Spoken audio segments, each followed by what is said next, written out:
YouTube, what's going on, man? It is your boy Sneakerheadpat coming to you with another video. Alright, man, finally got my pair in. You know what it is, man. Picked up that size 9. You see it. Copped them Flint 13s, man. Colorway on the box, we got navy, university blue, and these retail for $190. Took me a while to get my pair in, but you know, what else is new? I'm about the most inconsistent person y'all ever seen. About to change my name to Mr. Inconsistent. It's a struggle, man. My shit ain't never gonna grow. But anyway, man, here it is, the Air Jordan 13 Flint.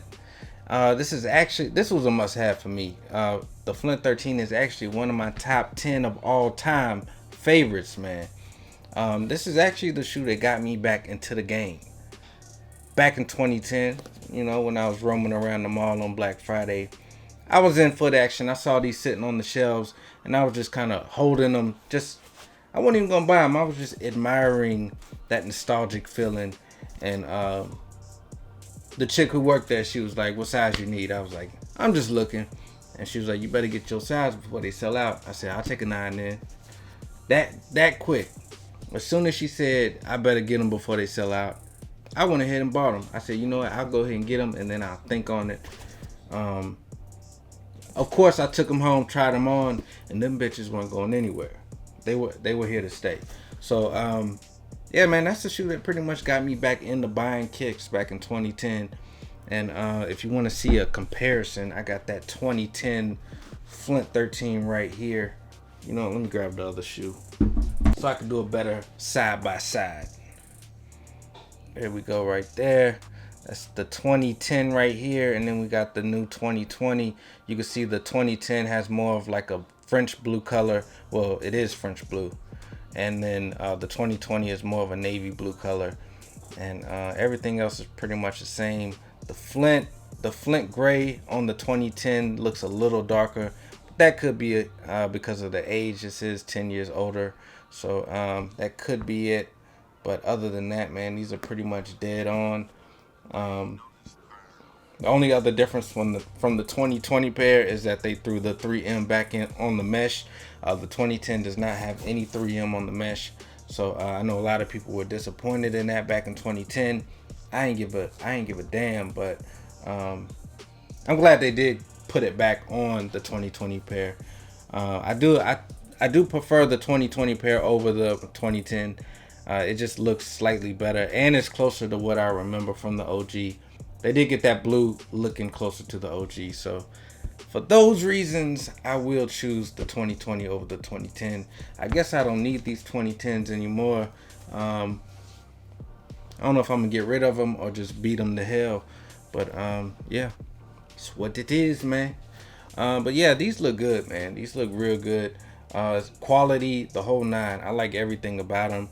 They got this white tumbled leather on the toe. Looks good, feels good. Then you got this mesh. Like I said, they put that 3M back into the mesh. Then you got that nice suede on the upper where that Flint gray is. The thing I like most about the OG 13s is how they put that suede on the midsole. That's like one of my favorite things about a lot of the retro 13s is that suede on the midsole.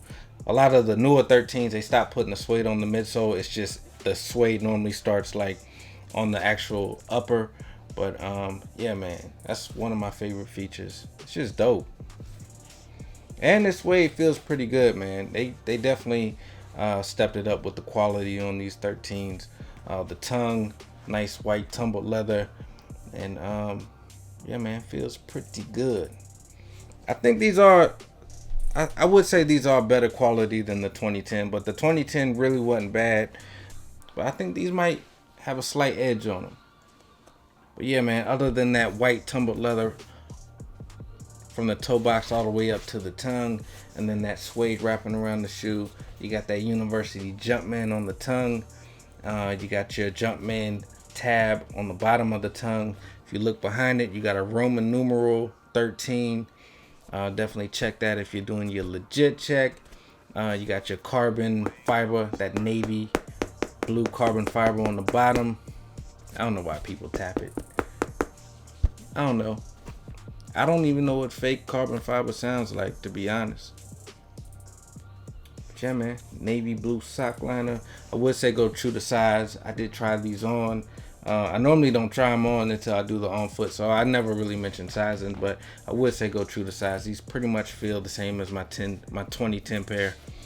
So I'm gonna start doing that a little more.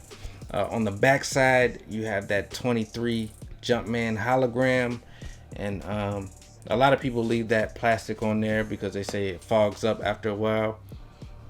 Mine really don't.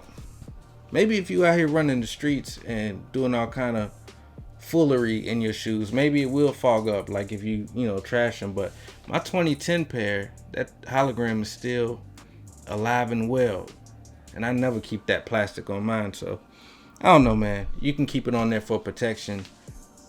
I take it off. I hate people who keep like plastic on their new stuff, like plastic on the TV and on your computer screen. Like, take that shit off, bro. Act like you had something before.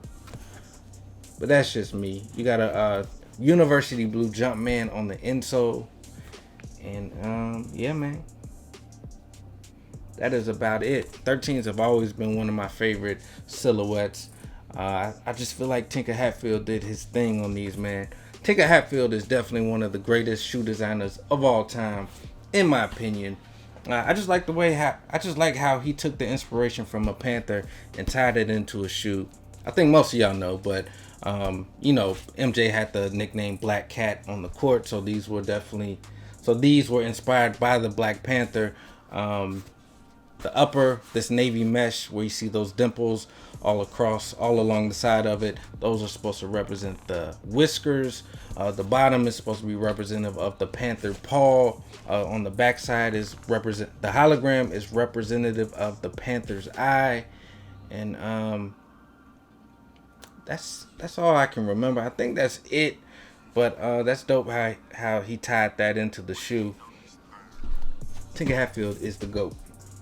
I think if Tinker Hatfield didn't design most of the retros, if he wasn't the one that designed most of the retros, which I think he designed every one except the Jordan 1, which was designed by Peter Moore. Even though Jordan was as iconic as he was, I don't think the Air Jordan would have been what it was, man.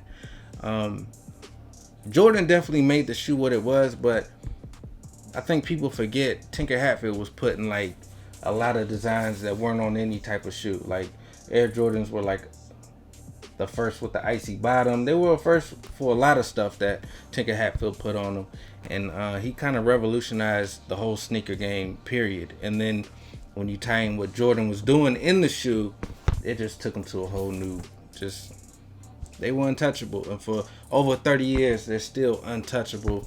Nobody has been able to surpass them. And I do credit Tinker Hatfield a lot on that part of it. So, yeah, man, that's my little spiel. I'm going to go ahead and hop into that on foot. Y'all let me know if you picked these up. These were a must-have for the summer. If you didn't pick these up, I don't know what's wrong with you, man. Like I said, one of my favorite shoes of all time. I'll pick these up every time they release. But yeah, man. Follow me on Instagram, Sneakerheadpat. Comment, like, subscribe. Shoot me some feedback. Appreciate y'all rocking with me. And I will see you next video. Peace.